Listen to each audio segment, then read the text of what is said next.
작년 11월에 오픈을 했어요. 근데 11월 오픈을 했는데 혹시 먼저 가서 보신 분들이 있으신지.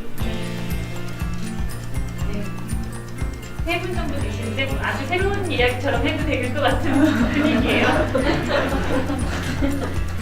저는 소개를 받은 것처럼 국립현대미술관에서 디자인을 담당하고 있는 김용주입니다. 어쨌든 만나서 반갑습니다. 미술관 하면은 그냥 이렇게 머릿속으로는 뭐 시간 있을 때 한 번쯤 들리는 그런 식으로 생각을 하고, 또 전시 디자이너의 역할에 대해서는 정확하게 잘 모르세요. 그런 분들이 더 많고, 그냥 막연하게 도록 편집하고 인쇄물 정도 만들고 이렇게 이제 생각을 하시는데, 오늘은 주제가 우리가 융합 커뮤니케이션이잖아요. 그러다 보니까 여러 분야에서 디자인이라고 하는 영역에서 어떤 일들이 벌어지고 있는지를 여러분들한테 제가 하는 일들을 그냥 이렇게 캐주얼하게 말씀을 드릴게요. 일단은 국립현대미술관은 다 아시겠지만 과천에 메인으로 자리를 잡고 있어요. 과천하고 덕수궁이 두 관으로 해서 운영이 되다가 작년 11월을 기점으로 해서는 3관 체제에 들어갔어요. 그리고 2015년으로는 청주에도 하나가 더 생겨서 4관 체제가 될 예정입니다. 그래서 지금 위에 있는 그림이 덕수궁이고 중간 그림이 서울관, 밑이 과천이에요. 그래서 3관이 있는데, 우리가 처음에 이 서울관에 대한 것들을 공모를 할 때, 설계 공모를 할 때 외국의 유명한, 우리가 들어보면 그 사람은 알지 하는 사람들도 공모에 참여를 했었고, 국내에서도 내노라하는 건축가분들도 다 참여를 했었는데, 어쨌든 설계에서 당선된 거는 민현준이라고 하는 새로운, 어떻게 보면 신진 건축가에 해당하는 분이 이제 당선이 돼서, 우리가 기존에 생각하는 뉴욕의 구겐하임이라든지 아니면 빌바오의 그런 것들도 다 굉장히 유명한 사람들의 건물이거든요. 그리고 이미 쉐입 자체가 굉장히 화려해요. 화려하다는 건 이제 좋은 뜻으로 화려한데, 그러다 보니까 빌바오, 구겐하임은 프랑스 계획을 쥐어서 굉장히 막 구겨놓은 듯한 느낌, 어떻게 보면 롯데를 연상한다는 그런 느낌들의 건축물이 있고, 또 로이드 라이트가 짓는 뉴욕의 구겐하임 같은 경우에는 달팽이 모양으로 이렇게 나선형으로 돌아가거든요. 그래서 다들 건축물 했을 때 딱 기억하는 게, 뮤지엄 했을 때는 그 건축물의 쉐입을 기억하는 거예요. 그러다 보니까 우리가 굉장히 고민했던 게, 랜드마크라고 하는 게 도시 안에서 그 건축물의 모습으로 기억이 되는 거예요. 어느 순간부터. 그래서 어디 갔다 왔을 때는 그냥 그 건축물의 모습이 기억되는 거예요. 그래서 이거는 비주얼적인 랜드마크는 분명히 맞아요. 그렇지만 앞으로 가야 되는 21세기 뮤지엄의 경우에는 비주얼에 대한 랜드마크가 아니라 마인드마크가 돼야 된다는 생각들을 하게 된 거예요. 그래서 마인드마크가 뭐냐면, 거기에서 무슨 경험을 했는지에 대한 것들을 기억하는 미술관이고 문화기관인 거죠. 그렇게 돼야지 21세기로 우리가 올바르게 나갈 수 있겠다라는 생각들을 하게 되는 부분입니다. 그런 마인드마크가 되기 위한 커뮤니케이션을 할 수 있는 디자이너로서의 역할은 뭔지에 대해서 전시 디자인을 통해서 먼저 짚어갈게요. 오늘 제가 본격적으로 말씀드리고 싶은 거는 비욘드 더 화이트 큐브예요. 근데 뭐냐면, 미술관 디자인했을 때는 대부분의 하얀 전시실 공간을 많이들 떠올리시거든요. 그래서 그림 걸려있고 조용히 발소리 내면 안 되고 약간 그런 분위기들을 많이 떠올리세요. 근데 이제 그것에 대해서 이야기를 좀 하고자 하는데, 화이트 큐브라고 하는 거를 떠올리는 것이 너무나도 당연해요. 그동안은 전시 디자인이라고 하는 영역들이나 이런 부분이 다 화이트 큐브의 그림을 예쁘게 거는 방식들로 진행이 됐었으니까.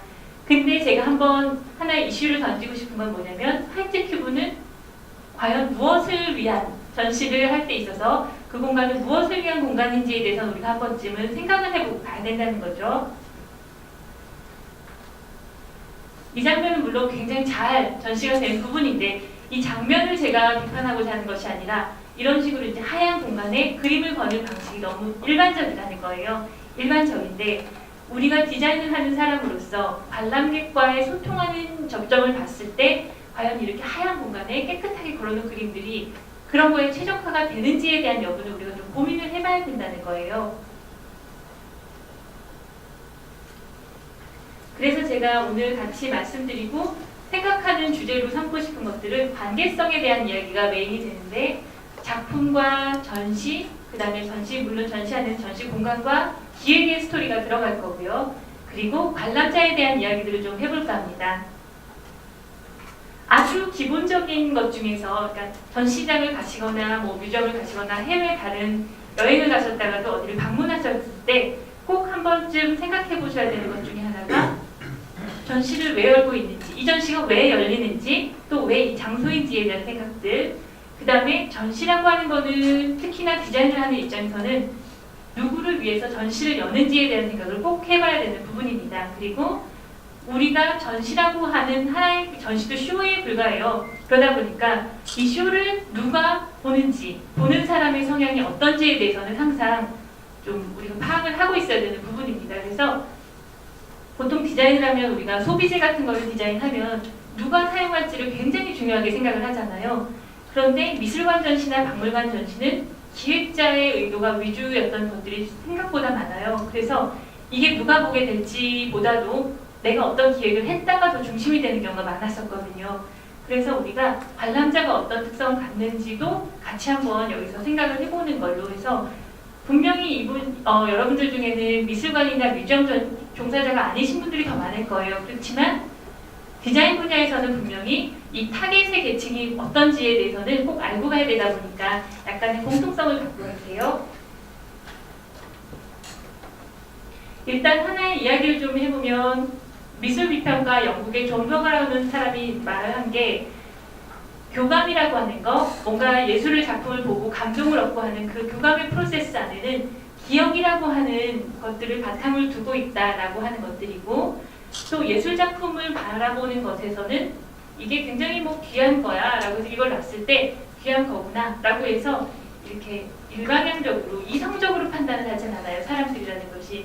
그래서 좋은 게 좋은 거야 라고 했다고 해서 그렇구나로 받아들이는 거는 아주 어렸을 때 교육이 굉장히 이제 낮은 어린아이들 수준인 거고, 보통 대부분들은 주관적인 감동을 하고 경험을 하게 되는 거거든요. 그래서 이게 설명적으로 일방향으로 흐르는 전시는 그만큼의 감동을 주지도 못하고 사람들 머릿속에 기억이 되는 것도 많이 적은 편이에요. 그러면 전시 공간 디자인을 통해서 어떻게 인식 영역을 확장시켜 줄지, 기억의 프로세스라고 하는 것들을 이렇게 넘나들게 할지에 대해서 지금부터 같이 생각을 해볼게요. 공간에서 어떻게 관람자에게 경험을 하게 하는지에서 신호체계를 만드는지에 대해서 같이 한번 들여다볼게요. 일단 전시 공간과 관람자가 있고, 관람자와 작품이 있고, 또 작품과 작품 사이, 이 사이의 관계성에 대한 생각들을 좀 해봐야 된다고 봅니다. 그래서 제가 약간의 잘 쓰는 용어 중에 하나가 구조 내러티브라고 하는 말을 굉장히 좋아하는데, 전시 공간에는 그동안은 그림을 막 걸다가 100개의 그림이 나오는데 99개를 다 걸었어요. 근데 한 개가 못 걸렸어. 면적이 우리가 어느 정도 제한적이다 보니까 그러면 이거 걸기 위해서 벽 하나 좀 세우자. 벽이 하나 서면 앞뒤로 그림 걸릴 수 있는 스페이스가 나오잖아요. 그래서 예전에는 벽이 세워지고 약간 이렇게 뚫려 보이니까 좀 재미없네. 살짝 막아줄까? 벽이 세워지고. 근데 그게 아니라는 거죠. 그게 아니고 해서 제가 구조 내러티브라고 하는 용어를 사용하는 게, 구조를 설계하고 내부에 실내 설계가 들어갈 때는 분명히 여기에는 스토리가 담겨야 되는 거예요. 사람들이 움직이면서 바라보게 하는 그 뷰에 대한 것들의 고민과, 그 다음에 여기서 바라봤을 때 그 공간에서 느끼는 느낌은 어떨지에 대한 것들도 같이 우리가 생각을 해주고 구획을 해야지, 그림 10개 거는데 9개밖에 안 걸려서 1개 더 걸기 위한 벽을 거는 거는 너무나도 지나간 방식이라는 거죠. 그러면서 그 안에서 관람자가 어떻게 움직이는지, 이동하고 왔다 갔다 할 수 있는 그 움직임을 활성화시켜주자라는 게 저의 생각이고 앞으로도 해나가고자 하는 연구 주제입니다. 일단은 그러면 국립현대미술관 제가 하고 있는 일을 중심으로 해서 그런 것들을 어떻게 적용하고 있는지를 보여드릴게요. 단색화, 한국의 단색화라고 하는 전시는 2012년 2월에서부터 2012년 5월까지 열렸던 전시입니다. 환해졌네요. 우리가 전시 디자인을 할 때는 저희 팀에도 여러 파트가 있어요. 하나는 문화 상품을 디자인하는 파트가 있고, 그 다음에 그래픽을 하는 담당자가 있고, 저와 같이 이제 공간 디자인을 하는 사람이 있습니다. 일단 전시가 딱 주어지게 되면은 가장 먼저 하는 거는 전시의 아이덴티티를 만드는 일을 합니다. 그래서 그게 한번 만들어지면은 이게 하나의 심볼 마크가 되는 거예요. 우리 뭐 기업 심볼 마크나 상품도 심볼 마크가 있잖아요. 그것처럼 이걸 가지고 홍보가 되고 이걸 가지고 소통하게 되는.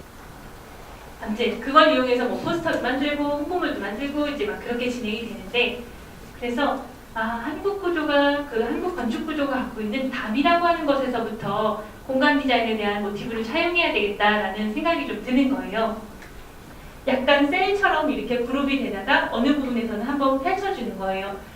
건축 공간을 그 한국 공간 가보면 계속 이렇게 별당도 있고 다음 별채도 있고 막 막혀 있다가 어느 공간에 작은 마당이 한번 펼쳐지고 다시 거기서 쪽문을 통해서 나갈 수 있는 곳이 마련되고 다시 공간이 펼쳐지고 하면서 개별은 다 중심에 있어요. 근데 그 개별 공간이 다른 공간의 배경이 되어주는 부분들이 있거든요. 그래서 쭉 제가 이제 사진을 보면 아시겠지만 그런 공간들이 있고, 안정숙이라고 하는 공간과 김태호라고 하는 공간이 있는데 목이 좁아져요. 그래서 여기가 메인홀인가 보다 하고 쫓아가다 보면 다시 방으로 펼쳐지면서 문방과 뭐 2배가 나타난다거나 이런 식으로 해서 이제 공간이 좁혀졌다 넓혀졌다 하면서 약간의 긴장감들을 놓치지 않게끔 한 부분이거든요. 우리가 여기 1번 시점에 서 있다고 가정을 하는 거예요. 1번 시점에 서 있을 때 정면을 딱 바라보면 이 화살표가 지금 1번 그림의 저 노란 그림이에요. 그래서 저 그림이 이렇게 보여지게 되고 내가 이 시점에서 이렇게 봤을 때가 1번이고 옆을 돌아봤을 때가 2번이에요. 이게 이제 확대된 그림이고요.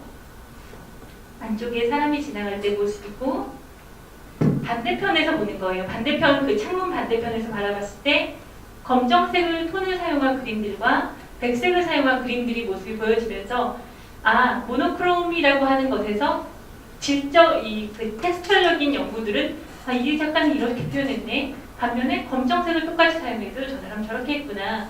다른 완전히 반대되는 색감은 저런 식으로 표출이 됐구나가 그냥 움직이면서 보여지게 되는 거죠. 약간의 몸을 틀어서 바라봤을 때는 이번에는 저 안쪽에 정창섭의 그림과 하종현의 그림, 권영우의 그림이 또 같이 비교돼서 보여지는 거예요. 70년대 우리나라의 화가들의 화풍이라든지 이런 게 이런 식으로 보여지는구나를 자연스럽게 알 수 있게 되고, 그 창문의 반대편에 섰을 때 보여지는 이 그림은 또다시 아까 그 제가 윤영근이라고 하는 마지막 리스트 주자였던 사람의 그림으로 또 보여지는 거예요.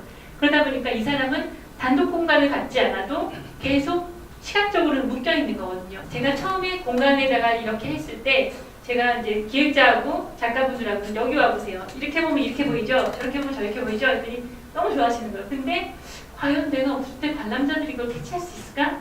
약간 불안한 거예요. 그래서 뷰포인트라고 하는 시점들을 제가 바닥에다 그래픽을 놨어요. 그래서 거기서 보면 이것들이 보이는데, 그렇다고 해서 여기에 서 보면 무엇이 보이고 이건 안 했어요. 구조를 생각한 것 자체가 물론 이제 한국 건축적인 느낌들도 이제 가져가되, 이 구조가 사다리꼴 이 구조에 지금 여기 이렇게 막혀 있는 가로 부재가 어떻게 보면은 거기에 이제 선반 하나를 판재를 가로지르면 위쪽에 가로지르면 이게 선반이 되는 거고, 밑쪽으로 넣으면 이건 의자가 되기도 하고 하면서 가구마다 다리가 없이 그냥 이 사다리 같은 이 구조에 판재들을 밀어주는 거예요. 밀어줘서 용도에 맞게끔 쓸 수 있게 이렇게 해서 이제 진행을 하는 스케치 부분이고요.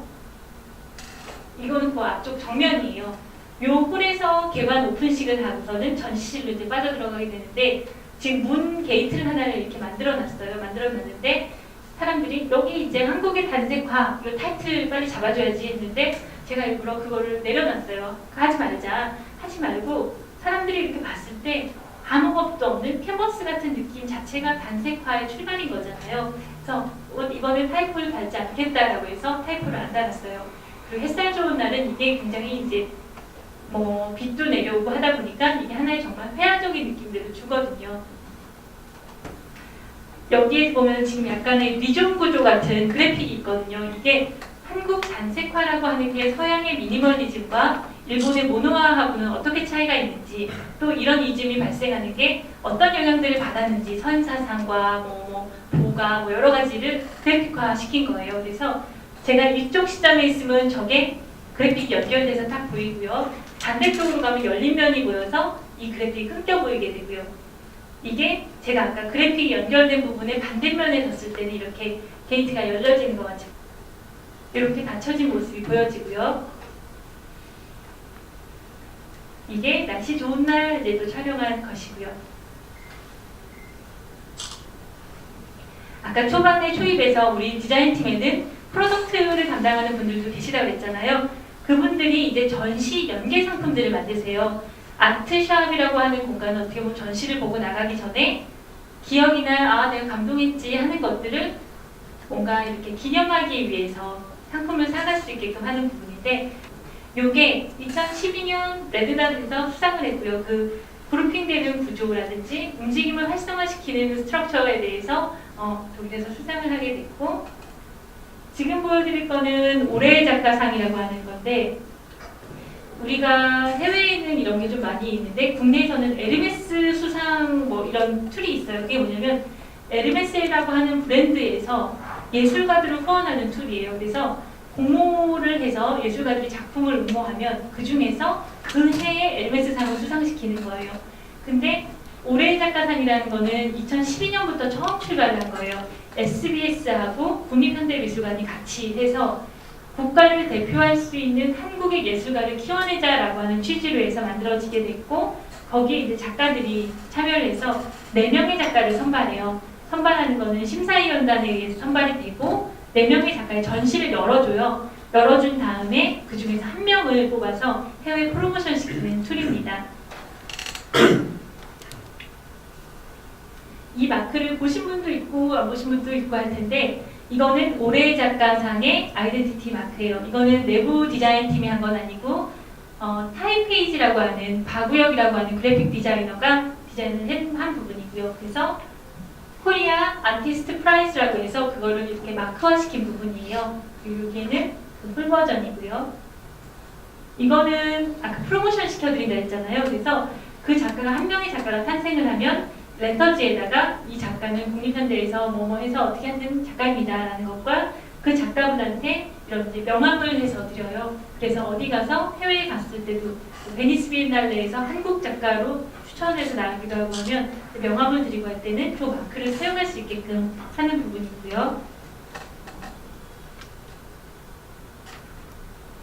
이거는 2013년의 포스터였습니다.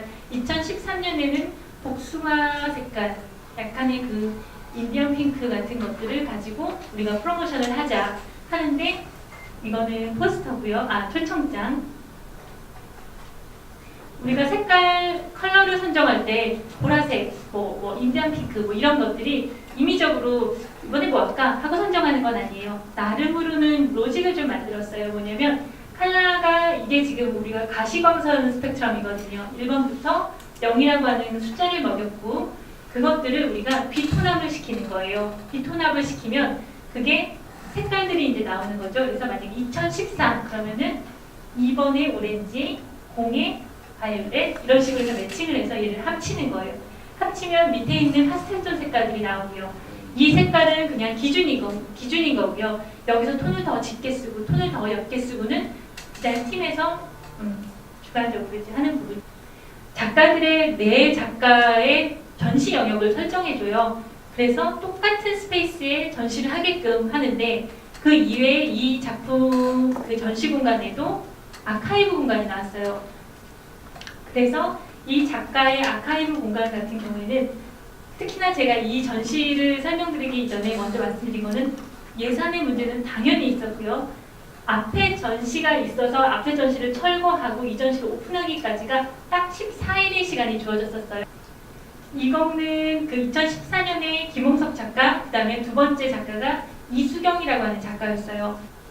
그래서 이 작가의 아카이브 공간 같은 경우는 이 스파이럴 형태로 해서 쭉 돌아 들어가는 거예요. 돌아 들어가면서 작업을 어디서부터 끌고 왔는지를 이렇게 볼 수 있게끔 해서 돌아드는 나선형 형태로 해서 구조를 만들었었고요. 역시나 재료는 똑같이 사용했어요. 왜냐? 올해의 작가상의 아카이브 공간이라고 하는 큰 주제 틀거리가 있는 거기 때문에 이 작가의 아카이브 공간이 이렇게, 저 작가의 아카이브 공간이 이렇게가 아니라 구조 자체는 똑같이 사용해서 전체적인 하나의 전시임을 나타낼 수 있게끔 하느라고 그건 똑같이 사용했고, 이번에 보여드리는 거는 세 번째 작가인 임민욱이라고 하는 작가예요. 이 작업의 아카이브 스페이스는 뭔가 그 무대 뒷공간 같은 백스테이지 같은 개념으로 해서 물품실 같은 거, 소품실 같은 느낌으로 해서 전 진행을 했고요. 그래서 이렇게 이제 보여지는 부분이고요. 역시나 중앙홀에 아카이브가 있는 아까 전에 아카이브가 있었던 중앙홀에 뭔가가 있어야 된다는 거예요. 근데 우리가 아까도 말했지만 현대미술관이 생긴 이래로 벽에 색을 칠한 건 처음이었어요. 그래서 예전에 박기원이라고 하는 작가가 누가 미술관을 두려워하냐라고 하는 그 주제전으로 가지고 여기다 뭔가 색감을 입힌 적 이외에는 전시 디자인 영역에서 또는 디자인적인 부분으로 해서 색을 칠한 건 처음이에요. 이게 커뮤니케이션 홀이고요. 여기 이분이 아까 프로덕트 디자이너분인데 터치하면 해당하는 작가의 그 디지털 도록이 활성화가 되고 이런 식으로 해서 우리가 정리가 된 부분이고요. 이렇게 해서 이거는 2013년도 IF 디자인 어워드에서 수상을 하게 되었습니다.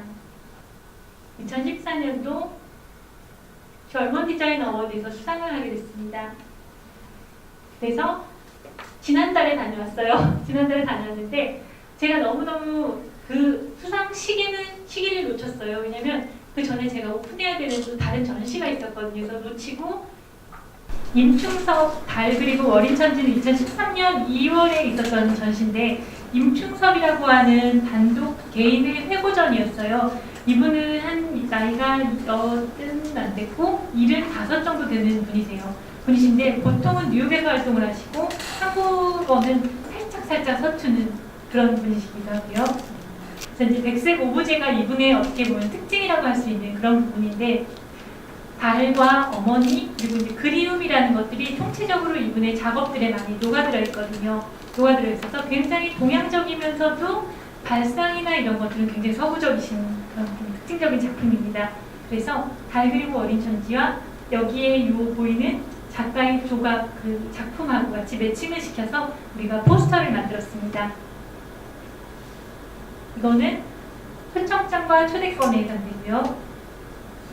역시 이 공간을 할 때 이분이 워낙에도 오브제들이 다 하얗잖아요. 하얗고 저희가 나오는데 작가분이 이제 오셔서는 34m짜리 실로 가늘게 연결하는 실 작업이 있는데 이거를 한 영역을 이렇게 막아서 거기다 놓게 그렇게 좀 설계해 줬으면 좋겠어 라고 이제 얘기를 하셨어요. 근데 이 사람이 전달하고자 하는 그 섬세한 이미지들을 관람자가 다 캐치하지 못한다고 한다면 저는 좋은 디자인을 한 사람이 또 아닌 거고요. 그래서 고민을 하다가 미음자집 아시죠? 그 중간에 마당이 센터에 있고 주변으로 회랑 공간 같이 이렇게 마루가 있는 그 공간을 이번 공간은 그런 식으로 기획을 하겠다라고 해서 모티브를 잡았고요. 네, 이런 공간이 되겠죠? 주변에 공간이 있고 안쪽 공간이 있어서 안쪽이 더 내부인 건지 아니면 안쪽이 외부인 건지에 대한 그런 이중적인 공간의 재미들이 좀 있을 것 같아서 모티브를 이음자 공간으로 잡았습니다. 이건 제가 이제 막 하기 전에 구상하는 스케치인데 공간 전시실 안에 이렇게 조그만 박스가 하나가 더 있는 거고 거기가 다 소통하는 게이트가 있어서 들어갔다 나왔다 하는 것들을 할 수 있게 하고 그래서 이제 어떻게 보면 공간 자체에서도 관람자들도 내부에서 안쪽에서 그 안쪽으로 또는 거기서 다시 바깥으로 왔다 갔다 하면서 작품들을 감상할 수 있게 하자라고 하는 것 그런 부분들로 해서 좀 활성화시키자고 해서 이 컨셉 드로잉을 한 거고요. 요거는 전시 파사드 면의 처음 인트로 면인데요. 여기 제가 얇게 이렇게 절개를 해놨죠. 이게 만약에 하나의 큰 면이었으면 답답했을 거예요. 그래서 안쪽에 전시실에서는 어떤 작품이 있는지를 살짝 볼 수 있게끔 틈을 내주고 거기에 여기에 그 반달에 라인을 그어줘서 어떻게 보면 아주 선적이면서도 재미난 모습들이 좀 표출이 됐고 타이포를 칠 때도 방식에 대한 고민들을 좀 하게 돼요. 근데 이분이 화이트 오브제를 가지고 작업을 하신다고 했잖아요. 그래서 색감이 있는 타이포는 이 작가의 작품 세계하고는 어울리지 않아서 좀 변형을 한 부분이고요. 이게 옆에가 지금 안에 있는 이 중간이 실작업이에요. 실작업이고 거기서 이제 왔다 갔다 보는 건데 이 안쪽 하얀 공간이 그 내부 공간이고 그 건너편의 작품이 보여지고 반대편의 작품들이 같이 이제 보여지는 부분이죠. 오브제 작품도 있지만 이분은 해양 작품도 되게 많으세요. 그래서 같이 매칭해서 볼 수 있게끔 하는 부분이 됐고요. 그리고 이거는 임충섭이라고 하는 사람을 이해하는 거에는 적합한 방식은 아닌 것 같은데. 또 있다가 다음날 또 오셨잖아요. 그래서 이제 복도에서 이렇게 있다가 그 선생님 목소리가 나길래 나갔죠. 선생님! 그랬더니 괜찮네. 좋은 아침. 그거요. 그 얘기하지 마. 그래서 그냥 선생님 그러면 제가 했을 때 다 완성을 시키고 마음에 안 드시면 제 돈을 털어서라도 깨끗이 다시 벽으로 하겠다. 그랬더니 약속할 수 있어? 그러시는 거여서 약속하겠다. 그래서 하는 건데 약속을 했죠. 중간에 들어오시지 마세요. 중간에 들어오면 누구나 완성되지 않은 모습을 봤을 때는 이건 내가 아니었어. 이 얘기가 분명히 나올 것 같아서 중간에 절대 들어오지 마시라고 하고서는 진행을 한 거예요. 그래서 그림들을 지금 이런 방식으로 이제 걸었는데 레이블 자체를 뒤에다 놨어요. 그래서 처음에는 이 그림이 뭘 그렸는지를 잘 몰라요. 그리고 돌아다니다 보면서 뒤에서 그 레이블의 설명을 확인할 수 있고 그야말로 관람자들이 그림이라고 하는 게 벽에 걸려있을 때는요. 일반적으로 우리가 머릿속에 관람자가 그림에 어느 정도 다가가서는 안 된다는 걸 알고 있어요. 그래서 쓱 보고서 그림이구나 하고 지나가요. 근데 이런 식으로 그림을 걸어서 제가 이제 관람자들을 관찰해 보니까 그림에 손은 안 되죠, 당연히. 하지만 가까이 가서 이런 재질을 거기다 막 붙였거든요. 재질 같은 거를 보기도 하고 뒤로 돌아가기도 하면서 회화를 관람하는 시간이 굉장히 길어지는 거예요. 관람 시간이 길어진다는 건 뭐냐면 자기가 감흥할 수 있는 시간 자체를 번다는 거거든요. 그래서 관람자의 그런 만족도 조사를 제가 하거든요. 하면 관람 시간이 길었던 전시나 스스로들이 동선이 자유로웠던 전시들에 대한 만족도가 훨씬 높아요. 이거는 그 화석 풍경이라고 하는 작업이었어요. 시리즈 작업인데 리움에서 소장하고 있는 작품인데 화석 풍경이라는 거는 제가 아까도 말씀드렸지만 이 작가가 뉴욕을 이렇게 거닐어요. 계속 거니세요. 거니시면서 이것도 죽고 저것도 죽고 한 거를 레진이나 이 에폭시로 붙여서 이걸 마치 화석처럼 만드세요. 그 시선 자체가 창의를 하는 시선의 출발점이라고 하는 게 이 작가의 생각인 거예요. 그래서 모든 사물은 우리가 알고 있는 목적의 가치뿐만 아니라 다른 것들이 찾아낼 수 있다는 게 이 작가의 생각이다 보니까 거리에서 주운 것들을 같이 뭉쳐서 새로운 쉐입을 만들고 새로운 형태들을 만드세요. 이 작가분이 뉴욕에서 했던 행위를 관람자도 하게 하자라는 게 저의 생각이었어요. 어떻게 보면 그렇게 들여다보는 방식도 작가가 하는 행동 패턴을 취하는 거, 그거 자체가 하나의 전시를 보는 새로운 관람 페이스도 있다고 보고 있는 거고요. 이건 전시했던 이제 장면들. 그리고 정규 아카이브전을 보신 분이 계신가요? 많지 않네요. 그런 정규 아카이브전은 지난해 12월 달에 문을 닫은 전시예요. 근데 이제 건축 전시로서는 굉장히 예전에 건축 전시를 그 현대미술관에서 했었는데 건축이라고 하는 영역 자체가 미술관으로 들어온 거는 이때가 다시 본격적으로 들어온 건 처음이었어요. 그래서 앞으로는 건축 갤러리를 우리가 설정을 해놨거든요. 미술관 안에. 거기서는 끊임없이 건축에 대한 이야기들을 풀어나갈 건데 가장 먼저는 정기용 건축가의 건축전이 가장 처음 스타트였어요. 근데 정기용 건축가는 뭐냐면 건축가는 사회에 계몽 활동을 하는 사람이어야 된다라는 생각인 거예요. 그래서 우주 프로젝트라든지 뭐 이런 것들을 할 때 보면 멋있게 짓고 막 이렇게 기억되는 그런 걸 하는 게 아니라 그 도시에 사는 사람들을 찾아다니면서 리서치를 해요. 뭐가 필요하신지, 도시에서 뭐가 필요한지. 그래서 목욕탕을 짓고 막 이렇게 하거든요. 그러면서 사람들이 살아가는 사회에서 가장 필요한 게 뭔지를 지어주는 거. 그게 건축가가 하는 역할이다라는 마인드를 갖고 계세요. 타이틀은 건축전인 만큼 우리가 가설, 이 라인들을 사용해서 마치 건축가가 왜 건축 인명도 설계할 때도 이렇게 가설 드로잉 라인들을 설정하거든요. 그것처럼 지금 해서 어떻게 보면 우리 건축의 인면도 같기도 하고 또는 거기 타이틀이 되기도 하고 해서 각 섹션에 대한 타이틀들도 이런 식으로 기준을 잡아서 우리가 만들어준 부분이고요. 여기다가 이제 평면 구성을 막 이제 드로잉을 하거든요. 그래서 어떻게 보여주지? 하는데 모티브로 잡은 거는 일단 우리 미술관의 이 공간 자체가 굉장히 길어요. 길어서 한쪽으로 흐르는 특성을 갖고 있는 공간인데 길이라고 하는 모티브를 잡은 거예요.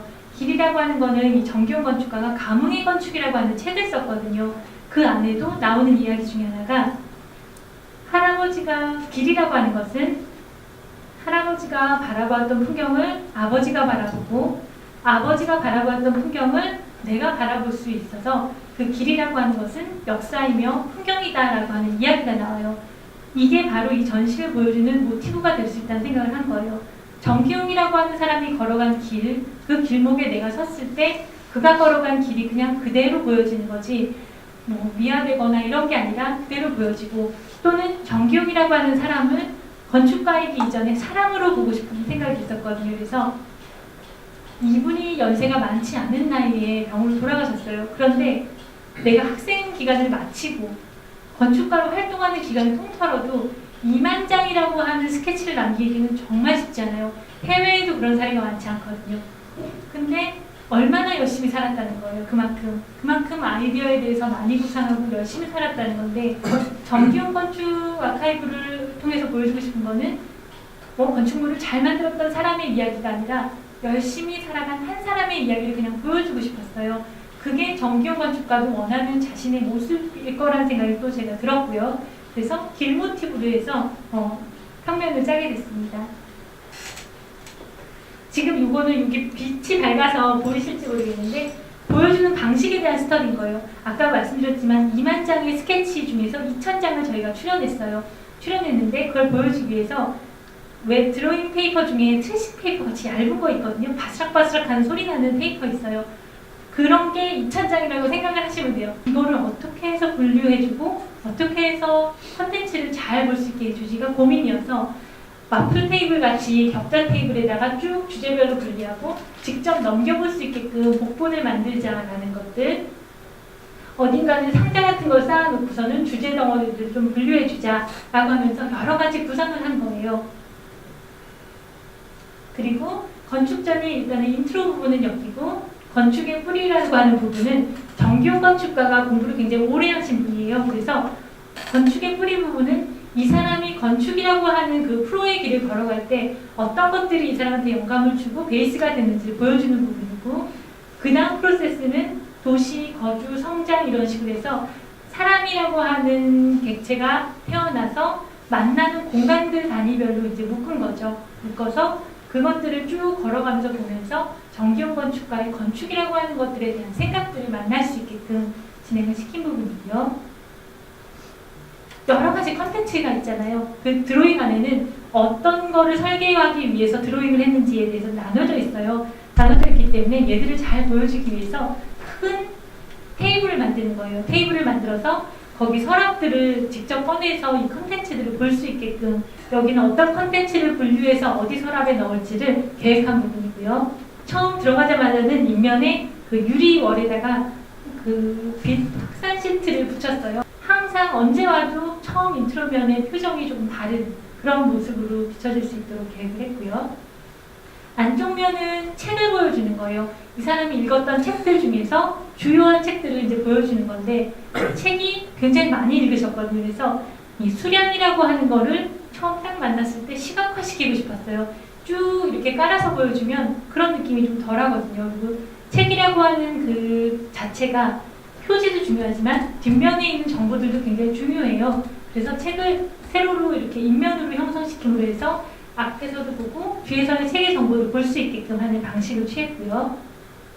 그리고 아까 왜 드로잉에서 상자를 뭐 쌓아올릴까 하면서 제가 드로잉했던 거 있죠? 그 부분이 이제 이 부분인데, 이거는 학창 시절에 이분이 과제했고 뭐 프로젝트했고 하는 것들을 상자 단위로 해서 넣어서 컨텐츠가 약간 분리돼서 볼 수 있게끔 진행을 한 부분이고요. 얘를 자세히 보시면 이렇게 지그재그로 넣어야 했어요. 이거 왜 그러냐면 똑바로 놓아야 했을 때는 참 특이하게도 관람자들은 진열이 쫙 일률적으로 돼 있으면 이거를 잘 볼 것 같잖아요. 안 그래요? 그냥 그렇구나 이러고서 이제 지나가요. 근데 이게 어느 정도 약간의 긴장감을 갖고 배열을 약간 헝클어뜨려 주면 그 집중하는 것들이 훨씬 더 높아지거든요. 그래서 얘 배열을 살짝 이렇게 제가 각을 틀어놓은 거예요. 상자를 쌓아 올리는 경우에는 위에 상자가 아래 컨텐츠를 가릴 수가 있어서 위에 상자인 경우에는 밑에 있는 받침하고 위에 있는 뚜껑이 둘 다 투명한 유리로 해서 밑에 있는 컨텐츠가 가려지지 않게끔 그렇게 이제 진행을 한 부분이고요. 이거는 모형하고 그래픽을 뒤에 이제 붙인 부분이에요. 근데 보통 우리가 모형을 놓을 때 하얀색 박스로 모형 받침을 많이 만들거든요. 근데 정기용 건축가는 아까도 말했지만 건축물이 특성이 뭐 대단히 멋있다 이런 것이 있는 건 아니에요. 그러다 보니까 모형들이 굉장히 플랫하고 단조로워요. 근데 흰색 박스에다 그걸 올리면 박스만 보이는 거예요. 그래서 캔틸레버처럼 이렇게 드러내고 거기다 약간의 지지대를 내줘서 같은 벽색하고 같은 걸 놔주면서 모형에 조금 더 포커스가 갈 수 있게끔 만들어주고, 뒤에 벽세개 같은 경우에는 색감을 어떻게 쓸까를 고민하다가 그 연필 흑연 색깔 있잖아요. 그 색으로 해서 짙은 그레이로 배경 컬러를 만들어주는 부분입니다. 여기는 아까 제가 말씀드렸던 그 빅테이블이에요. 여기에서 그 종이 드로잉들을 서랍에 넣어주는 거에서 처음에 아이디어 구상할 때는 우리도 버블 다이어그램 같은 거 그리잖아요. 처음 단계에선 그거, 두 번째는 거기서 조금 더 디테일하게, 세 번째는 완성 드로잉이 나올 수 있게끔 단계별로 얘를 넣어줬어요. 그리고 자세히 보시면 아시겠지만 섹션의 공간과 공간을 관통하는 이 컨베이어 벨트 같은 와플 테이블이 쭉 지나가요. 쭉 지나가면서 이 사람이 드로잉했던 것들을 여기다 원본과 복본을 같이 넣어주는 거죠. 그래서 여기서 측면에서 보면 이런 식으로 쫙 연결이 돼 있어요. 연결이 돼 있어서 이 사람이 참 열심히 또 많은 작업들을 했구나가 시각적으로도 보여지는 거예요. 보여지면서 여기서 내가 이 섹션에서 지금 도시화 건축이라고 하는 섹션에서 이것들을 막 보는데 옆 칸에서 다른 사람이 보고 있는 것들이 같이 보여지는 거예요. 그래서 아까 제가 길 이야기 했잖아요. 한 사람이 지나간 길, 그 다음에서 바라보는 사람의 길이 같이 이게 투사돼서 볼 수 있게끔 해서 정기용이라고 하는 한 사람이 걸어간 길 안에 나라고 하는 사람과 내가 모르는 타인이지만 이 공간에서 정기용이 걸어간 시간을 같이 공유하고 있는 누군가도 함께 있다는 것을 시각적으로 느낄 수 있게끔 해서 이 관통하는 공간을 마련한 겁니다. 그리고 이거는 그거에 대한 자세한 신이고요. 얘 같은 경우에는 원본이에요. 그래서 손이 직접 닿지 않게끔 앞쪽에다가 유리로 해서 얘를 눌러놓은 거고, 옆에 있는 칸 같은 경우에는 복사본이에요. 복사본 같은 경우는 직접 자기가 넘겨보면서 볼 수 있도록 이렇게 이제 만든 부분이고요. 이거는 빅테이블이고, 얘가 이렇게 서랍이 열려요. 열려서 컨텐츠를 이렇게 꺼내볼 수 있는 거거든요. 그리고 걸어가다 보면은 추모 공간이 나와요. 이거는 정기용 건축가가 추모 공원을 조성한 적이 있었거든요. 그래서 그거를 보여주는데, 정기용이라고 하는 사람 자체가 인간의 죽음에 대해서는 애도할 것보다는 새로운 삶을 살아가는 또 하나의 기점이다 라고 하는 얘기들을 한 게 있었거든요. 그래서 추모 공간만큼은 밝게 가자라고 해서 오히려 그동안의 건축 프로젝트의 길들을 좀 어둡게 흑연 색깔로 해서 배경을 잡아줬으면 여기는 화이트하게 가고, 조명이 이게 우리 돈이 많으면 바리솔을 쓰겠지만 예산이 많지 않아서 그냥 텐션 패브릭을 걸은 거예요. 걸어서 조도가 여기를 패브릭을 통해서 굉장히 이제 반사가 자잘하게 퍼지면서 조도가 편안하게끔 해서 만들어준 부분이고요. 이거는 그가 한 무주 프로젝트라고 있어요. 무주 프로젝트가 정기용의 삶에서는 굉장히 중요한 게 그 도시 자체에 대해서 하나하나 이렇게 개발을 해나가요. 그게 막 그럴싸한 모습의 어떤 건축물을 세우는 게 아니라 정말 필요한 것, 목욕탕, 도서관 이런 것들을 막 짓거든요. 그래서 그 프로젝트를 모아놓은 부분이에요. 그 정기용 아카이브 공간이라고 하는 전시 안에 아카이브실인 거예요.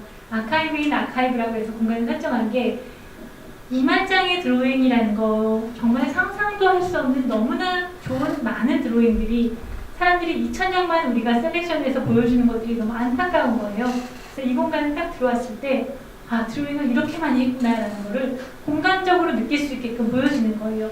위쪽 거는 당연히 자세히 안 보이죠. 높으니까. 그런데 이 방에서는 그냥 그런 분위기를 내가 안고 가면 된다라고 생각을 했고, 요 조그만 문을 통해서 가면은 여기는 영상실이에요. 그래서 말하는 건축가를 찍은 정재현 감독이 말하는 건축가를 찍을 때 이분이 강의하시는 부분들이 좀 있거든요. 그 영화 안에서.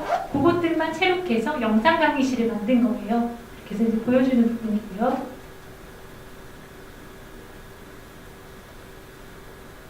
이건 이제 드로잉 부분을 조금 자세히 찍은 거고, 이거는 2013년도 레드닷 디자인 어워드에서 수상을 했습니다. 그 다음에 작년 11월에 개관한 서울관의 얘기를 들려드릴게요.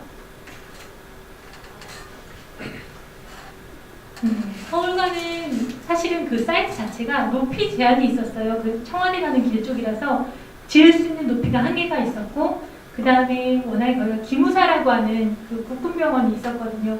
그러다 보니까 여러 가지로 제약들이 좀 있었어요. 그래서 대부분은 우리가 지하로 건축물이 파들어갔어요. 지상에는 1, 2층에서 높이가 많지 않아요. 높이가 많지 않고 웬만한 전시실은 다 밑으로 가 있거든요. 그래서 지하로 내려가는데 거기 전시실 공간 모습이에요. 이거는 이제 공간에서 보이는 내부적인 모습이고 이게 안쪽 마당이에요. 마당인데 아까도 말했지만 우리가 고도 제한이 있다고 했잖아요. 그러다 보니까 건축물이 다 지하로 파고 들어갔어요. 그러면서 고민했던 거는 지하 공간으로 많이 활용된다는 거는 이걸 빛이 굉장히 인공조명으로밖에는 효과가 없다는 거죠. 그래서 건축가가 이 미술관 전체를 구성할 때 2개의 실린더 공간을 마련했어요. 지상에서부터 지하로 파고드는 공간에 빛을 끌어들이는 역할을 하는 거죠. 이게 방금 말씀드린 서울박스예요. 서울박스인데 아까 열린마당 같은 경우는 그야말로 투명한 그 실린더 공간이 들어와 있어서 빛을 확산시키는 거고, 이 공간은 작품이 일어나는 공간이에요. 작품 활동이. 그러다 보니까 완전 투명하면 자외선에 노출되다 보니까 간유리를 사용해서 빛이 한번 걸러 들어올 수 있게끔 그렇게 된 부분이고, 이거는 썬큰 마당이라고 해서 전시 지하 전시실로 외부에서부터 도로에서부터 바로 유입될 수 있도록 만들어 놓은 건데, 아마 여름에는 이제 여기서 뭐 팬들이 공연도 하고 사람들이 여기 앉아서 볼 수 있게끔 하는 시민한테 열린 공간이고요. 요게 아까 말씀드렸던 그 지하층으로 끌어들이는 마당, 전시마당 부분입니다. 이제는 미술관이라고 하는 것이 그냥 집에 가는 길에 관통해서 갈 수도 있는 거예요. 관통해서 갈 수도 있고, 일부러 이 미술관은 특이하게도 정면에 편의시설들이 먼저 들어와 있어요. 그래서 보면은 이 정면이 저희들 카페테리아가 있거든요. 그러니까는 그냥 커피 마시러 갈 수도 있는 거예요. 이거는 이제 교육동에서 바라보는 뷰가 되는 거고요. 요거는 살짝 이제 해가 지는 역의 뒷뜰에서 바라보는 모습이에요. 뒤에서 진입할 수도 있고 앞쪽에서 볼 수도 있고 이제 그런 거죠.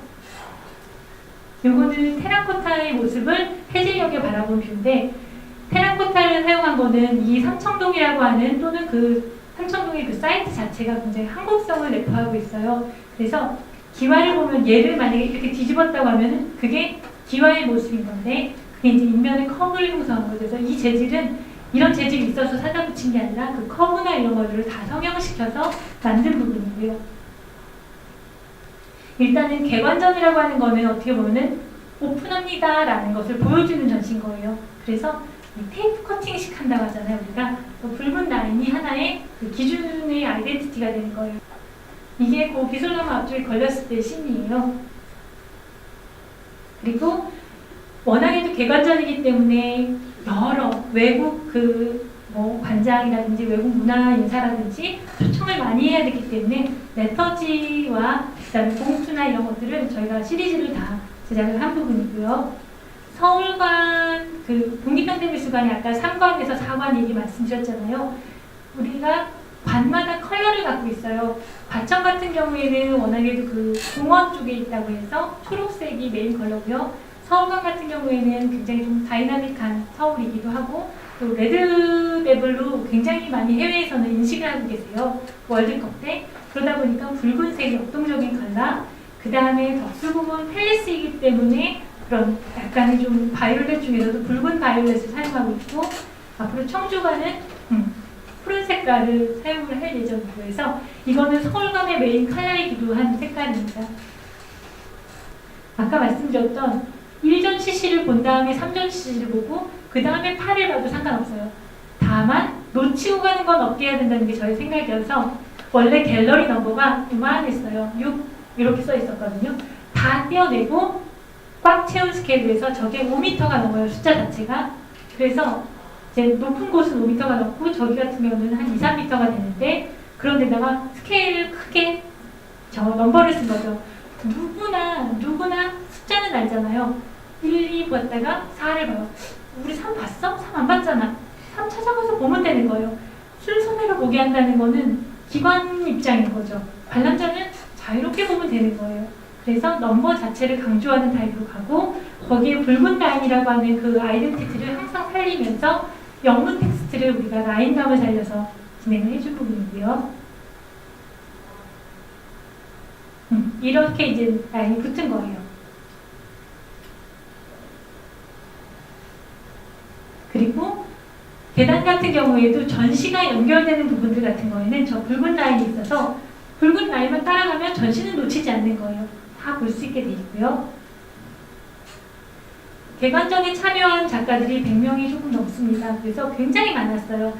굉장히 많았는데 작가들이 이렇게 많은 작가들이 어떤 전시 하나에 이렇게 주제전으로 해서 묶여 있었거든요. 그래서 이 작가들이 왜 이 한 전시에 어떤 컨텐츠로 같은 맥락으로 묶였는지를 보여주는 부분이 필요했어요. 그래서 무슨 작가는 무슨 키워드와 연결이 돼 있고 막 이런 그 그래픽이었는데 얘는 어떻게 보여주지 고민을 하면서 얘 같은 경우에는 이제 뭐 붉은 점이 그거고 연관 키워드가 뭐고 해서 이런 식으로 보여줄까 하는 게 하나였고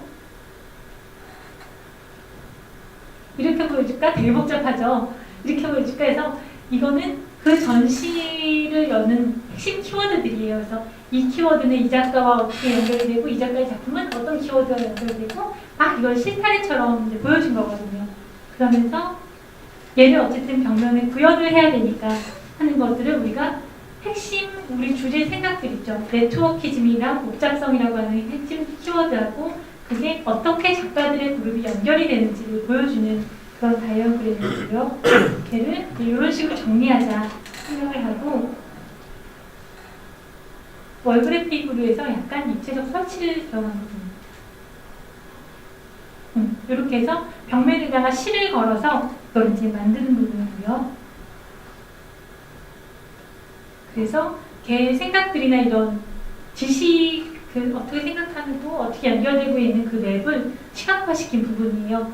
이제 바닥에도 해서 이렇게 연결이 되고 중심어는 그 전시의 중심 생각인 거고 작은 어들은 참여한 작가들의 키워드와 중심 생각이 어떻게 맥락을 같이 하는지를 보여주는 거예요. 그래서 이걸 딱 보면 정보를 가득하는 게 목적이 아니라 아 이렇게 서로가 연계성을 맺고 있구나 라고 하는 것들을 그냥 시각화시키는 부분인 거죠.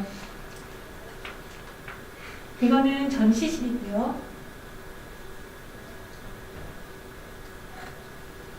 작품이 전시됐을 때 모습이고 이거는 아까 그 한진해운 박스 프로젝트 요 옆에 지금 보이시죠?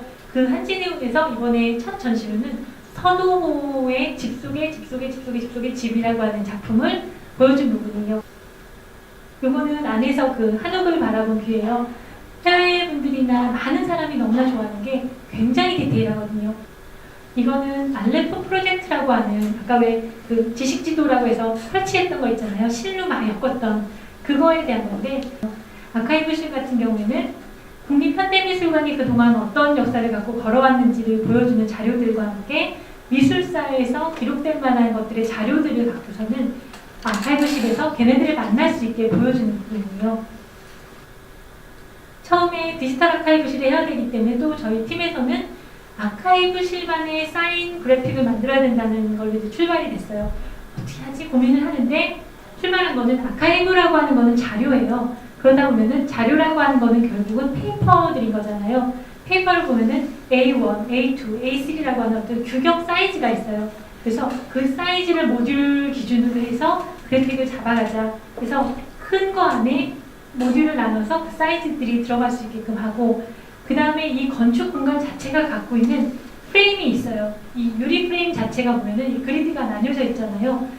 그것 자체를 그냥 드러내자라고 해서 계단실을 내려가고 싶고 올라가고 싶게 만들어줘야 되는데 아카이브 공간인 거잖아요. 그래서 요 턱은 왜 생겼었는지 잘 모르겠어요. 있었는데 그 부분만큼에다가 책꽂이를 달아내줬어요. 책꽂이를 달아내서 자료들을 이렇게 적층할 수 있게 해서 인상적으로도 아 뭔가 자료가 있구나를 볼 수 있게끔 만들어주고 그 위에다 슬라이드를 이렇게 비췄거든요.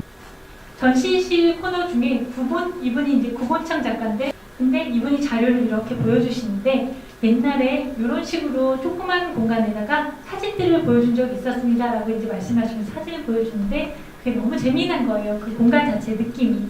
그래서 똑같이 그 공간 섹션을 구현을 했어요. 근데 한쪽은 영상을 보는 코너여야 되고 한쪽은 구본창 전시라는 코너여야 됐거든요. 중간에 이 실내의 공간을 가로막아주는 것조차도 창 프레임들의 연속적인 부분을 끌고 가자라고 해서 재료 자체를 일부러 창을 형성했어요. 얘는 중간에 힌지가 있어서 이렇게 닫혔다가 열렸다가 하는 부분이에요.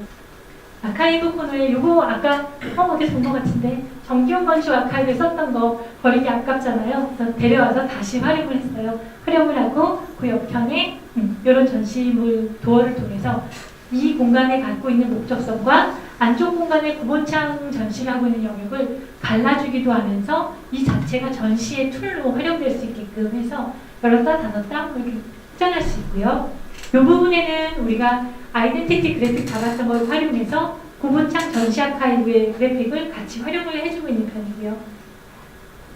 요거는 1층에 그 도서관 아카이브실 모습입니다. 그래서 옆에 책꽂이들이 있고 이런 테이블들에는 전시물들과 뭐 진열장 같은 것들이 같이 놓여서 사람들이 좀 볼 수 있게끔 만든 부분이고, 이거는 과천 그 미술관 설계 당시에 김태수 건축가의 드로잉을 이렇게 보여줌으로 해서 현재 있는 곳은 서울관이지만 과천은 이런 식으로 지어졌다라는 것들을 같이 정보를 주고받을 수 있도록 만든 부분이고요. 여기는 아마 자료실이에요. 그래서 여러분들도 와서 언제든지 자유롭게 이용하고 책을 찾아보거나 뭐 할 수 있는 자료실이고, 거기에 그래픽을 친 부분이고요. 미술관에 보면은 보통 뮤지엄이나 이런데 뮤지엄 샵이라는 게 항상 있어요. 그래서 뭐 모마, 모던 아트 뮤지엄 뉴욕이나 뭐 어디나 뭐 이렇게 보면은 혹자들은 그쪽 상품을 먼저 더 기억하세요. 그러다 보면 이게 역으로 말하면 뭐냐면 브랜딩화 시킬 수 있는 아주 좋은 매체라는 거예요. 뮤지엄 샵이라고 하는 뮤지엄 그 프로덕트 자체들이. 그래서 미술관이라고 하는 거는 누구나가 막 이렇게 재밌게 다니는 그런 문화는 아직 우리는 아니에요. 그런데 뮤지엄 샵에서 샵 물건들이 활성화시키는 거는 미술관이라고 하는 이름을 브랜딩화 시킬 수 있는 아주 좋은 매체인 거예요. 일단 제가 프롤로그에다 김춘수의 꽃이라고 하는 시를 넣은 것 중에 하나가 굉장히 좀 재미난 이야기가 하나 있어요. 우리들은 모두 무엇이 되고 싶어 한다. 너는 나에게, 나는 나에게 잊혀지지 않은 하나의 눈짓이고 싶다. 이건 뭐냐면 누군가에게 의미 있는 이름이 된다는 것 자체가 얼마나 중요한 건지. 문화기관이라고 하는 거는 그냥 거기 서 있기 때문에 올 사람은 오시지? 그게 아니에요. 적극적으로 내가 이렇게 있고 이런 것들을 보여주고자 한다는 것들을 해야 되거든요. 제가 보기에는 이 모마라고 하고 제가 자꾸 비교를 해서 얘기를 하는 것 중에 하나가 모던 아트 뮤지엄이라고 해서 풀명칭을 부르면 약간 좀 중후해요. 근데 모마라고 하는 거는 폴명칭은 굉장히 친숙하거든요. 리움이라는 것도 원래는 삼성 그 박물관 그 플레임이 따로 있어요. 근데 리움이라고 하는 폴명칭으로 인식되면서 친근하게 다가가는 거거든요. 지금 마크는 아니에요. 지금 마크는 아닌데 초기에 원래는 서울관의 마크를 UUL이라고 해서 울이라고 하는 명칭으로 부르려고 했었어요. 그래서 이제 진행을 하면서 그 당시 저와 저희 그 후보실이 또 따로 있거든요. 후보실과 여러 얘기를 하면서 이거를 브랜딩화 시키는 거, 친숙하게 입에 항상 붙게 만드는 거는 과연 뭐가 있을까라고 하면서 물론 광고 이런 거 다 있죠. 있는데 우리의 아트샵이라고 하는 것에 이름을 먼저 사용을 하자. 그래서 올샵, 아트샵 올 뭐 이렇게 해가지고 샵의 이름으로 사용하고 상품들도 이걸로 해서 나가면서 이게 뭔지 뭐 이게 미술관 상품인지 몰라도 렉서스가 좀 그렇잖아요. 이게 렉서스다라고 기억하지 이게 어디사의 렉서스 이건 몰랐잖아요. 그런 것처럼 올 브랜드라고 하는 것들을 브랜딩화 시키고 그 다음에 알고 보니 이게 미술관 이름이었네 라는 식으로 역으로 사람들한테 다가가는 방식을 취하자 라고 하면서 그 당시는 이제 이 브랜드를 가지고 어떻게 보면 국가기관이다 보니까 이 브랜드가 해외 뭐 국빈이나 누가 왔을 때도 내보낼 수 있는 어떤 상품 브랜드가 될 수도 있고 또는 공항 같은 데 면세점이나 이런 데에도 이 브랜드 숍들을 내보내서 사람들이 좀 더 한국이라는 곳의 문화기관의 이름들을 더 빨리 만날 수 있게 하는 툴로 제공하자 하면서 진행됐던 부분입니다. 일단 그 이름이라고 하는 것은 보여지는 부분, 처음에 딱 만나서 보여지는 거, 그러면서 소통하고 소통된 이후에는 행동으로 옮겨지게 되거든요. 울 브랜드라고 하는 UUL이나 이런 것들이 친숙하게 되면 그 상품에 대한 값어치도 올라가고 이제는 문화기관의 이름으로서 브랜딩이 되어야 된다는 생각이거든요. 그래서 이제 마인드 쉐어까지도 얘기를 하는 부분이고요. 조금 더 이제 구체화시키는 이야기로 들어가서 샵에 대한 이야기를 할게요. 제가 처음에 왔을 때 샵의 모습은 이제 이랬었어요. 이 안에 물론 물건 채워져 있었는데 이걸 찍을 당시는 이제 철거하는 때 찍어서 이런데 이렇게 흉물스럽진 않았고요. 어쨌든 근데 여기에 뭐 액자가 걸려있고 모자도 팔았고 하여튼 많이 팔았어요. 많이 팔았는데 이게 미술관과 무슨 관계지? 하는 상품이 굉장히 많았거든요. 많았고 진입하는 입구 자체도 스틸 프레임으로 굉장히 강렬하게 그냥 이렇게 좀 있어서 웰컴 하는 느낌보다는 그냥 꼭 굳이 들릴 사람 들리고 그런 아주 소극적인 느낌의 샵이었어요. 지금 앞쪽에 있는 것이 그 예전에 뮤지엄 스토어의 평면인데요. 처음 들어가자마자 문 옆에는 그 계산대가 있었고 그 다음에 면적이 이런 식으로 해서 창고가 있었어요. 근데 개선하고자 할 때는 스토어 자체에서 요 옆에 있는 공간이 복도 공간이었는데 거기를 윈도우 갤러리처럼 만들어서 항상 샵에 왔을 때도 재미난 전시들을 약간 세미 기념으로 보여주자라는 형식으로 출발이 되었고 디자인 스토어가 있고 안쪽에 북스토어를 만들고 여기에 뭐 카페들도 나와서 차도 마시고 책도 보고 할 수 있는 조금은 캐주얼한 공간이 되자라는 식으로 접근이 된 거예요. 그래서 미술관 전시실을 돌 때는 뭔가가 이렇게 작품이 있고 내가 있고 막 이런데 여기는 그야말로 이제 무장해제를 하고 좀 앉아서 쉴 수도 있고 물건도 볼 수도 있고 또 좋은 작품들을 들여놔서 산업 디자이너분들 보면은 아이디어가 너무 좋아요. 근데 알아보니까 이분들이 너무 좋아서 이분들은 이 상품을 어디서 판매하나요 하면 모마샵에 있어요. 한국 디자이너가 국내에서는 이거를 개척할 팔로워가 없어서 모마샵에다 내놓는 거예요. 그래서 이거는 문제가 있다. 좋은 한국 디자인 제품이 한국에서도 선보이고 외국에서 선보이면 그건 너무 좋지만 여기에 보여줄 공간이 없고 판매처가 없어서 외국을 나가야 되는 상황이라고 하면 이건 좀 마음이 아픈 일이다라고 해서 이 스토어 자체가 신진 디자이너의 작품들도 보여주고 그게 또 상품화시켜서 판매로 연결될 수 있는 약간 다목적 공간을 만들자라고 한 부분이고요. 이거는 그냥 이제 이미지를 본 건데 문 자체도 아까처럼 이렇게 스틸 프레임으로 해서 문을 만들지 말고 굉장히 대형화된 문을 통해서 사람들을 유입시키자라고 하는 부분과 윈도우 갤러리 같은 경우에는 이게 상업 공간이지만 미술관 안에 있는 상업 공간이다 보니까 거기서 전시실에서 정식으로 열지 못한 전시들이 있어요. 아직은 전시실에서 열기에는 그러나 보여주고 싶은 분야들이 있잖아요. 정말 좋은 작품들은 전시실로도 연결할 수 있고 해서 하나의 테스트베드가 되는 역할을 좀 하자라고 하는 그 뮤지엄 샵이 갖고 있는 또는 가야 하는 역할에 대한 것들을 좀 짚어주게 되면서 그 윈도우 플레이스를 만든 거고요. 앞쪽에 큰 중앙인지를 통해서 열리는 문을 통해서 웰컴할 수 있고 또 뭔가 준비 과정 속에서는 걔를 막을 수도 있고요. 그 다음에 내부를 콘크리트 구조와 재질로 사용한 거는 이렇게 무채톤이 있을 때 거기에 들어오는 프로덕트들이 갖고 있는 색감들을 잘 받아내준다는 거예요. 하얀 공간을 유지에 대한 부분도 있고 여러 가지가 있어서 무채색 톤이었을 때 사람들이 만약에 빨간색이 여기 하나 놓여요. 그럼 그 빨간색이 더 화사해 보이거든요. 그래서 일부러 콘크리트의 재질로 저희가 마감재를 선택을 했고 위쪽에도 그릴을 건 게 뭔가를 해킹하고 보여주는 방식들을 더 다양화시킬 수 있는 것으로 공사를 했고요. 그래서 얘가 이제 우리 샵이 탄생한 거죠. 우리의 모토는 창의적 공간이 모토인 거예요. 그래서 이 안에서는 정말 실험적인 상품들, 실험적인 공간으로 활용을 하자.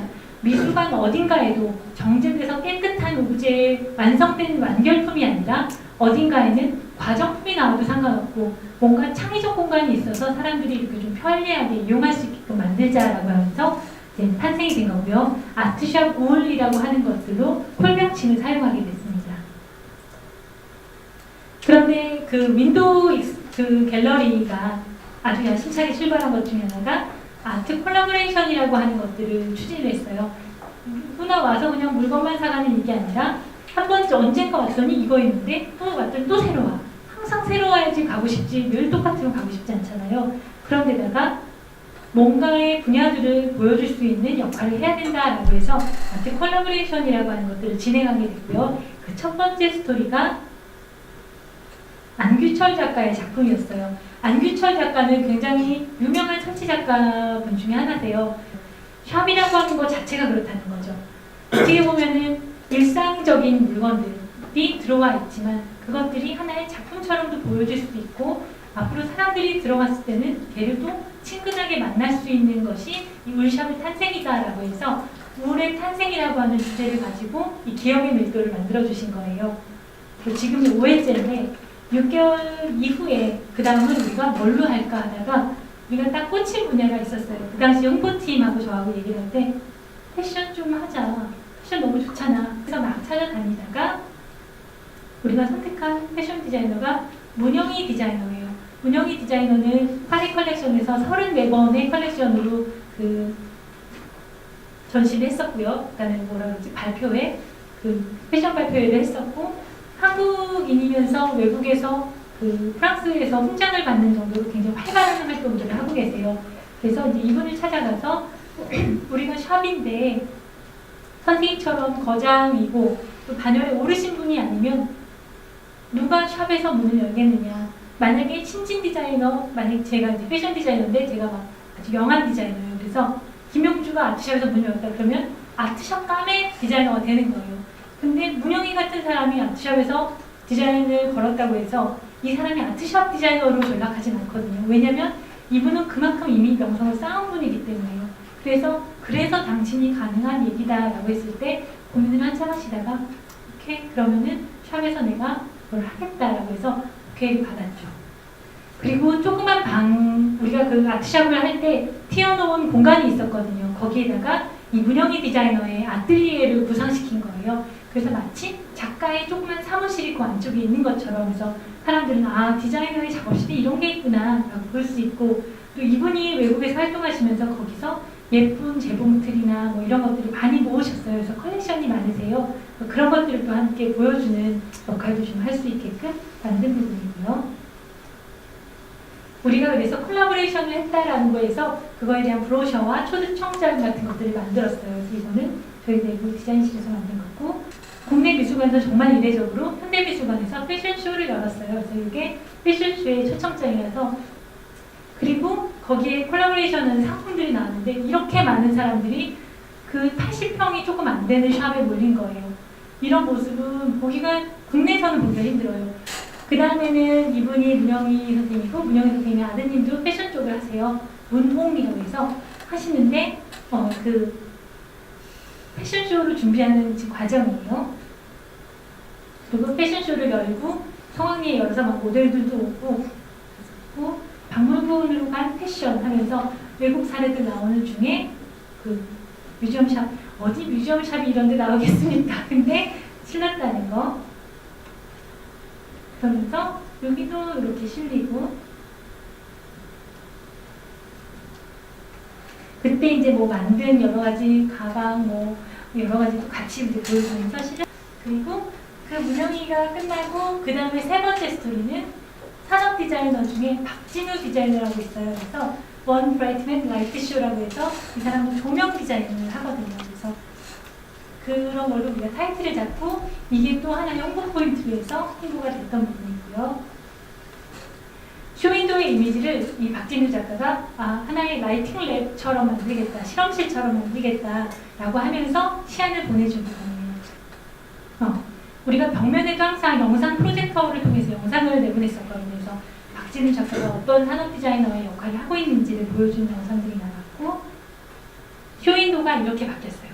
아까 왜 드레스 하나 있었잖아요. 그게 이제 없어지고 마치 비디오 랩 정말 그 실험실 같이 해서 요 토끼 머리에 영상물이 있거든요. 여기에 그 디자이너의 얼굴이 이렇게 지나가요. 막 인상 쓰는 거, 웃는 거 막 이런 게 지나가고 거기서 이제 실험실처럼 이렇게 꾸며놓은 부분이고요. 그리고 이거에 대한 제작 홍보 엽서와 핀 버튼들을 만들고 상품 패키지를 만들어서 이 박진우의 상품들을 좀 판매하고 여긴 항상 UUL이라고 하는 마크가 들어가서 울샵 거 그리고 그 샵에서 이 시기에 프로모션 시키는 디자이너가 누구 이걸 이제 홍보할 수 있게끔 오픈을 해놓고서 콜라보레이션을 해놓고서는 중간에 디자이너 토크를 열었어요. 그래서 박진우 작가가 와서 내가 생각한 디자인은 뭐 어쩌고 저쩌고야 하고 사람들이 같이 앉아서 질의응답하고 하면서 샵이라고 하는 공간은 이래야 되는 거거든요. 뭔가에 의해서 계속 활성화되고 물건만 팔고 뭐 어디서 봤던 똑같은 물건 팔고 이거 아니고요. 미술관 샵에 갔을 때 그런 게 있어라고 하는 유쾌한 감정들을 촉발시켜줘야 되는 거예요. 그러다 보면 전시 보고 갈까? 전시 보고 전시 디자인 누가 했어? 김용주가 했나? 그런 것들 좀 하는 게 같이 이제 이루어져야 되는 거잖아요. 그리고 우리 미술관의 홍보대사가 이정재 배우 이정재 씨가 미술관의 홍보대사세요. 그래서 이 당시 와서 같이 참여를 한 부분이에요. 커넥션 앤 컬렉션이라고 하는 타이틀로 진행이 됐고요. 용수철이 갖고 있는 것들의 모티브를 얻었어요. 이 작가는 용수철이라고 하는 거는 굉장히 탄성도 좋고 굉장히 좀 플렉서블 하잖아요. 근데 걔에 만들어진 거는 철이라는 거죠. 그래서 아트샵 자체가 어떻게 보면은 조금 사람들이 딱 처음 봤을 때 샵 하면은 벌써 이렇게 샵이 뭐 약간 그런 게 있잖아요. 근데 그게 품어낼 수 있는 에너지와 가능성에 대한 것들을 용수철이라고 하는 것들이 또 그와 비슷한 거예요. 철이라고 했을 때 휘어지기 어렵고 딱딱하고 차갑고, 근데 용수철을 보면 어렸을 때도 우리 가지고 놀았지만 굉장히 부드럽고 무슨 형태를 낼 수 있잖아요. 그러다 보니까 그런 모티브가 돼서 했었고요. 이런 걸 가지고 패턴화시켜서 그래픽을 패턴화시켜서 옷도 만들고 또 용수철 작업도 하고 한식을 보여주겠다라고 하는 것으로 시안을 받았고요.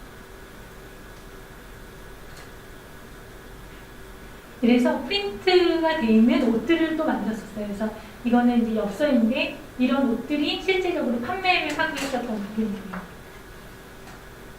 요거는 포스터예요. 그래서 아트 콜라보레이션 포스터인데 너무나 독특하고 예쁘잖아요. 계산도 있었고 이게 실제 설치됐던 장면이에요. 그래서 색깔을 갖고 있는 여러 개, 2,000개 정도의 용수철 컷아웃 작품들이 걸려서 이제 입체적으로 보여지고, 안에서는 실질적으로 용수철에다가 그 컴퓨터 화면을 달아서 안쪽 화면 안에서 뛰는 사람이 마치 정말 바운싱하는 것 같이 느껴지게끔 해서 설치를 했던 부분이고요. 그리고 그걸 통해서 주얼리들이 나와서 이 콜라보레이션 상품이다, 리미티드라고 해서 판매를 했었어요. 그래서 브로치, 목걸이 이런 것들은 작가의 작품을 만날 수 있는 기회를 또 제공하는 그런 부분이 됐었고요. 혹시나 많은 사람들이 그거에 대해서 굉장히 관심 갖고 했었고, 마지막 5번째 스토리가 최근 지금 하고 있는데 쇼룸이에요. 그런데 혹은 전시공간, 이게 이제 이 타이틀이었거든요. 이 전시는 5번째 콜라보레이션은 디자이너 중에 그래픽 디자이너 나킴이라고 있어요. 김영나라고 하는 작가가 플레임인데 디자이너 명은 나킴이에요. 나킴하고 작업을 하는데 사물들, 샵이라고 하는 공간에서 판매될 것 같은 정말 일반적인 상품들 있잖아요. 연필, 포스트잇, 노트, 머그컵, 뭐 저런 것들, 이런 것이 샵에서 판매되는 물건이라고 하는 목적성을 다 내려놓고 윈도우 스토어에서의 전시 매체로서 전시를 열게 하는 하나의 물질로서 활용되어 보자. 그래서 우리가 생각하는 이건 뭐다라고 하는 그 정의에서부터 벗어나서 얘는 작품을 구성하는 철저한 매개체가 되는 거예요. 그래서 약간 생각의 전환 같은 걸 하게 되는 거죠. 그래서 뭐 이런 거를 하겠다라고 해서 프로포셜 자료를 받았고, 그러면서 이런 거를 모듈화를 시키는 작업들을 하겠다라고 해서 이게 지금 엽서고요. 홍보 엽서를 냈던 부분인 거고, A3 용지에다가 똑같은 패턴의 프린터를 가지고 프린팅을 해서 얘를 벽에 이렇게 붙이는 거예요. 했을 때 내가 알던 A3 용지에 그냥 인쇄한 그게 아니라 얘가 벽면에 붙여짐으로 해서 하나의 작품할 수 있는 영역의 베이스가 되주는 거예요. 그러다 보니까 일반적으로 그냥 프린트를 버리고 하는 그런 용지가 아니라 작품의 배경을 깔아주는 역할을 해주게 되고, 얘가 이렇게 공간에다 선반을 걸고 물품들을 왔어요. 자세히 보시면 이건 머그컵이고 이건 종이컵에다가 다 정말 일반적인 물건인 거예요. 그것 자체가 작품이다라고 하는 영역으로 배치되는 거예요. 결국 아트샵이라고 하는 거는 작품이 소비될 수 있는 것을 합법화 상용화하는 공간인 거거든요. 그래서 판매되는 것 자체가 작품이 될 수도 있고 작품이 판매되는 것일 수도 있고 그런데 그 판매된다고 하는 작품 자체는 결국 우리가 일반적으로 사는 문구인 거예요. 그래서 샵이라고 하는 것이 가야 되는 방향과 한 번쯤은 다시 생각해 볼 만한 이슈를 던지는 작업을 해준 분이고요. 이게 연계된 상품이 또 저런 식으로 나와서 판매를 현재도 하고 있고 이거는 현재 과천 아트샵에서 보여주는 부분이고요. 이렇게 해서 오늘 아주 긴 시간 동안 제가 뭐 이런저런 실무하는 이야기들과 그동안 미술관의 디자인 팀이 어떤 길들을 걸어왔고 어떤 퍼포먼스들을 내고 있는지를 같이 한번 공유를 드렸어요. 그래서 오늘 뭐 제가 이런 걸 위해서 이 강의 들어서 얻어갈 게 많구나 이런 거는 잘 모르겠어요. 그렇지만 한 분야의 디자이너가 어떤 식으로 활동을 하고 있다라는 게 공유되는 정도면 저는 너무 좋을 것 같고 미술관에도 나는 뭐 미술 순수해야 쪽은 아니니까 이러지 마시고 미술관에서도 디자이너가 할 수 있는 역할과 이런 것들이 많고 또 어떻게 하고 있는지도 한번 지켜봐 주세요. 그래서 재미난 모습을 보여드릴게요. 고맙습니다.